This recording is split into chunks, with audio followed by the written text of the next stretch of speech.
नमस्कार दोस्तों। तो आज हम आपको सुनाएंगे मकर संक्रांति पर सुनी जाने वाली राहु केतु की कहानी। एक गांव में एक बुढ़िया माई रहती थी। वह रोज गरीबों को 16 रोटियां बांटती थी। उस बुढ़िया माई के घर में कोई भी कमी नहीं थी। उसके एक बहू और बेटे भी थे और साथ ही धन की भी कोई कमी नहीं थी।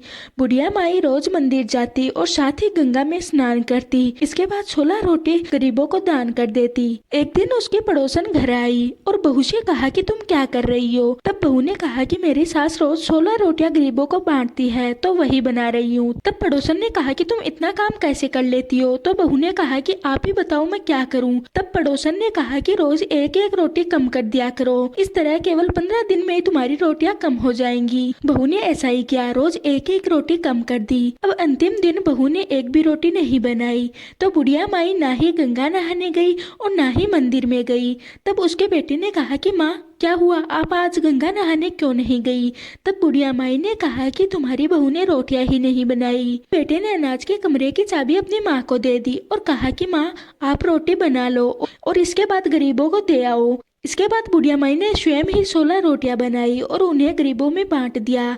इसके बाद धीरे धीरे बुढ़िया माई के दिन करीब आने लगे और एक दिन बुढ़िया माई मर गई। मरने के बाद धर्मराज जी के दूत बुढ़िया माई को लेने के लिए आए। तब बुढ़िया माई वहाँ पर पहुंची तो धर्मराज जी ने कहा कि इन्हें नरक में डाल दो। बुढ़िया माई ने कहा किंतु महाराज मैंने तो बहुत सारे दान पुण्य किए हैं, फिर मुझे नरक में क्यों जगह मिल रही है। तब धर्मराज जी ने कहा तुमने दान पुण्य तो बहुत किए हैं किंतु तुमने मकर संक्रांति से राहु केतु की कहानी नहीं सुनी और न ही इसका उद्यापन किया।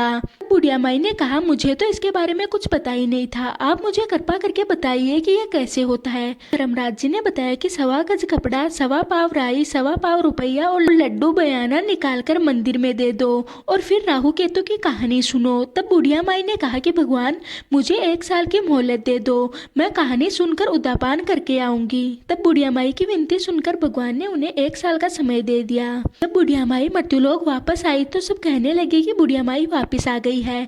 तब बुढ़िया माई ने कहा कि मैं यहाँ पर रहने नहीं आई हूँ, मैं तो राहु केतु की कहानी सुनने आई हूँ, इसका उद्यापन करके मैं वापस चली जाऊंगी। फिर बुढ़िया माई ने 1 साल कहानी सुनी और 1.25 गज कपड़ा, 1.25 पाव राई, 1.25 रुपया और लड्डू छिड़क कर मंदिर में ले गई। इतना करने के बाद बुढ़िया माई के लिए बैकुंठ से विमान आ गया। बुढ़िया माई जब जाने लगी तो बेटे ने कहा माँ आप मुझे भी कुछ कह जाओ। तब माँ ने कहा जैसी चाबी तुमने मुझे दी वैसी भगवान तुम्हें देंगे। बहू ने कहा माँ मुझे भी कुछ कह दो। तब बुढ़िया माई ने कहा जैसे तुमने मेरी रोटी छीनी वैसे भगवान तुम्हारी रोटी घटा दे। यह कहकर बुढ़िया माई तो चली गई। तब बहू जोर जोर से रोने लगी। यह सुनकर उसकी पड़ोसन आई और बोली तुम रो क्यों रही हो। तब बहू ने कहा कि यह सब कुछ तुम्हारी वजह से ही हुआ है, ना तुम मुझे यह सब कुछ सिखाती और ना ही मैं ये सब कुछ करती। तो ये थी मकर संक्रांति पर सुनी जाने वाली राहु केतु की कहानी। हे राहु केतु भगवान आपने जैसे बुढ़िया माई का सत रखा वैसा सबका रखना।